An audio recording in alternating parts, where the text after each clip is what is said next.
everybody, welcome to my channel. I'm Kristi and this is not a Christmas tree.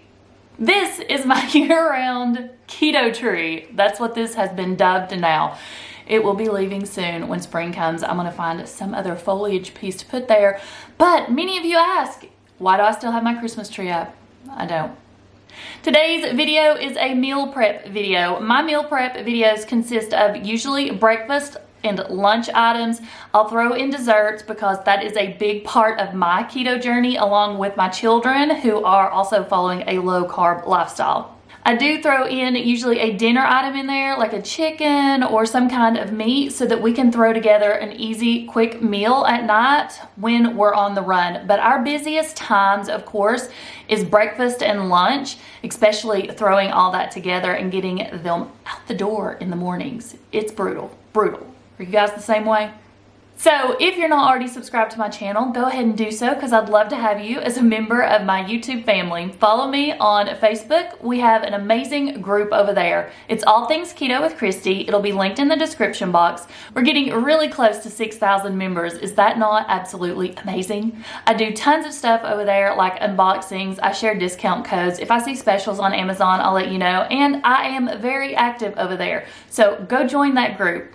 I have an Instagram page. It'll be right here along the bottom of the screen, and it is at southern.kristi. So make sure you follow me over there also. I post over there daily. Okay, let's go ahead and get started and let me show you what I am prepping. I did want to clarify that this video is not sponsored. I just ended up using 2 high-key products this week. I'm going to be making some brownies for the girls to have as dessert and snacks throughout the week, and even packing their lunch. This is the High Key Brownie Baking Mix. This is the chocolate chip fudge. I've never made this before. This will be the first time. The only thing that you need for this is the mix, a stick of butter, and 2 eggs. And I'm going to make it in this glass container because I do have a lid for that one, and that way I won't have to convert it to a different bowl.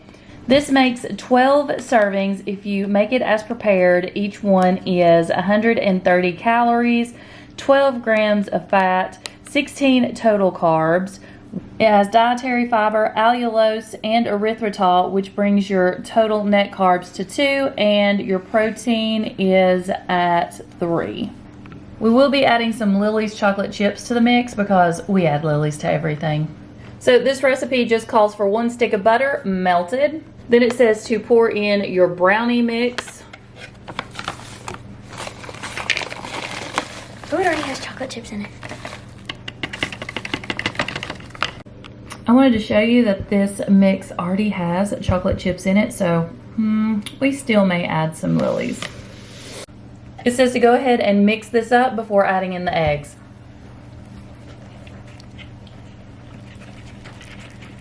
Once you get this mixed up, it says go ahead and crack in your 2 eggs.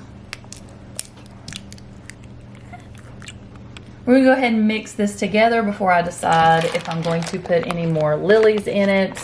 We'll see. Although you can tell this has a ton of chocolate chips already in it, I am going to sprinkle in a few more.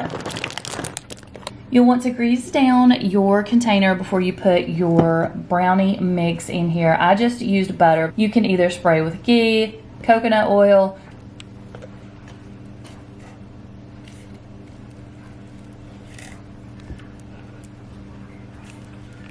I have a helper today. These go in the oven at 350 for 25 minutes. I'm gonna set them for about 15 so I can come check them because I do not like overly done brownies. Okay, the brownie mix took about 26-27 minutes to completely set up. I did insert a pick into the middle and it did come out clean. I've just got these on a wire rack. I'm gonna let them cool completely. I'll put the lid on them and then I'll just store them. I'll be able to cut them up and use them throughout the week. And I'm pretty positive some of you were going to ask for a follow-up on how much we loved the brownie mix. It was absolutely delicious. Can you see how moist those are? I did just cut up a few strawberries and put some sugar-free whipped topping on there. I picked that up at Walmart, and that is going to be tonight's dessert.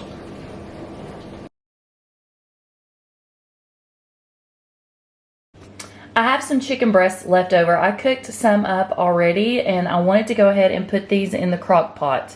I'm going to be making quesadillas this week and also possibly like keto crunch wraps, things like that. So I want shredded up chicken, and this is really simple. I'm just going to take these huge chicken breasts. I'm going to put them in my crock pot with some seasonings. I'm going to be using Dax seasonings. This is taco knot.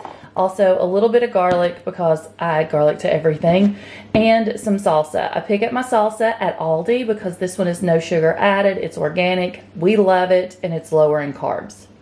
So I started out with putting a little bit of salsa on the bottom of my crock pot, and I'm just going to go ahead and put my chicken breasts in. There's 3 here. I wasn't sure at the time how many was here. This makes life really simple when you're in a hurry one night. Okay, so now I'm just going to take my garlic powder. I picked this one up at Aldi too, and sprinkle a little bit on there. And my taco seasoning. I don't have that much left of my taco knot, or my taco knot, K-N-I-G-H-T, the Dax seasonings, but I'm going to go ahead and sprinkle what I have left on. It makes me super sad that I'm completely out of the Dax seasonings, but now I'm going to have to sprinkle a little bit of my Trader Joe's chili lime because that was just too little. I need a little bit more taco seasoning. There are several recipes if you want to make your own. I just pick up these because, again, we're doing lazy keto. Now I'm just going to take my salsa and pour some on the top. I don't do any measuring. You guys already know this. And that looks like about enough to me. I'm going to go ahead and cover this up, let it cook in the crock pot most of the day. Right now I've got it on high. I like to start my crock pot on high, but I can turn it down when I need to. Chicken's done. I'll just go ahead and shred this up and put it in a glass container, store it in the refrigerator, and we'll have it as we need it throughout the week.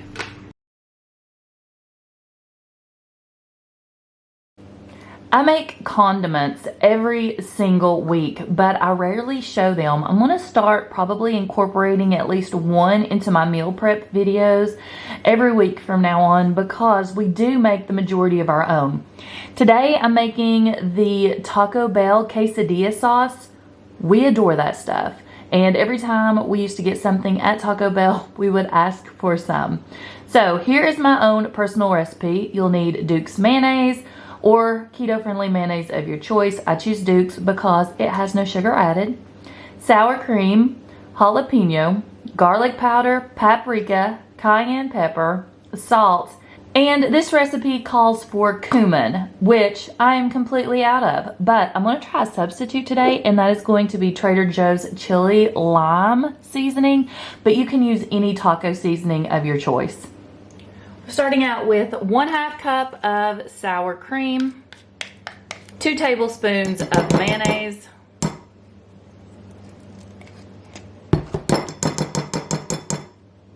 a teaspoon of garlic powder, 1/2 teaspoon of paprika, 1/4 teaspoon of salt. We use Redmonds because it's mined in Utah, so it is made in the USA. I do have a discount and link for them in the description box if you want to order some of their products. They're not expensive and they're extremely high quality. I also buy a pouch of the fine grain and just put it in my little container like this so we can have it. Next is cayenne pepper, and the original recipe called for 1/16, but I like mine a little spicy, so I go with 1/8 teaspoon instead of 1/16. But this one is completely optional. Do whatever you like as far as spice goes. Next ingredient would be cumin, but since I'm out, I'm going to use a taco seasoning that I have. It's just the chili lime seasoning blend from Trader Joe's, and that calls for 1/2 teaspoon. Now I'm just going to whisk all these together. It is better when you can let this sit overnight so that all of the ingredients incorporate into one another. Last ingredient is 1 tablespoon finely chopped jalapenos. I just use fresh jalapenos, and I have grated these in the past to get them thinner if you want, but I like the chunk and crunch of having a little bit of a larger piece in there instead of grated. This part is completely optional, and this is why I didn't add this ingredient in the beginning, because most people like their condiments and sauces thick like this. I like my Taco Bell quesadilla sauce a little runnier, and so what I do is add just a little bit of heavy whipping cream till I get it the consistency that I want. So I just start out by adding a little and then whisking it all together.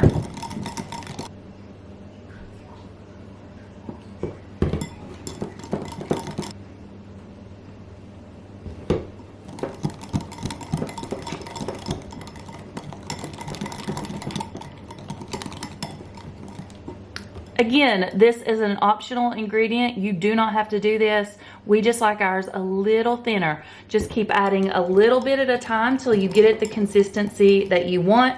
Unless you like it thick like it was in the beginning, then do not even add this step.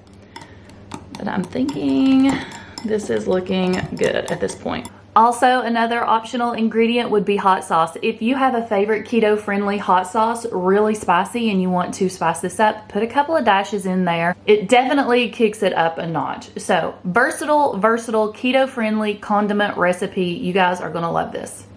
Now that I have everything mixed together, I'm just going to cover this and put it in the refrigerator overnight, and it'll be ready to eat. This one isn't super spicy. It is better, in my opinion, when it is spicy because I am in love with spicy stuff. But this even makes a great dip for pork rinds. You can add this to your taco bowls, quesadillas. There's so much you can do with this, and it's keto friendly. So just stick this in the refrigerator, and this will keep for about a week. Just to show you how we eat it, when we do make our quesadillas, I do add some to the quesadilla. Can you see it in there? But we also have some on the side for dipping. That's how much we love it.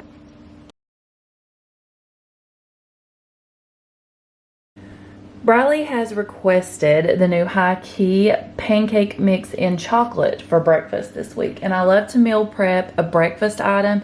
That way in the mornings when we're in a rush and they're headed out the door, Briley can just grab something that I've already made up in advance. So this is what we're doing this morning. All it calls for is the mix, some coconut oil, an egg, and some unsweetened almond milk. And I'm going to use chocolate since I already have the chocolate open.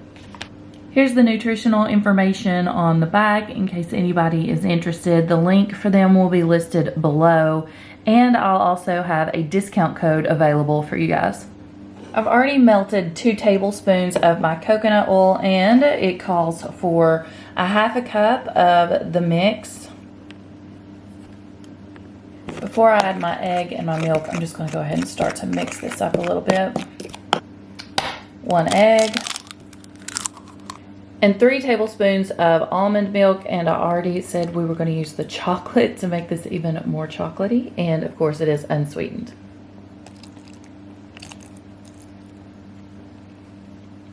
Now I'm just going to mix all this up until well incorporated. And Briley did request that I add a few Lollis chocolate chips to the mix. They're obsessed, so I'm just going to add a few. Added some coconut oil to my griddle, and my plan is to get about 4 pancakes out of this so that we have enough to do her for the week. And in case any of you were wondering, these smell absolutely amazing. They smell like brownies cooking, so I know the girls are going to be excited to have these. I got 4 pancakes out of these. I will let these cool, and then Briley will be able to warm them as she needs them. They are a rich chocolatey brown. These where I added the extra Lollis chocolate chips that made them really dark. But then again, you guys know I stink at making pancakes too. Thank you so much for watching. I hope everyone has an amazing week. I will see you next time. Bye.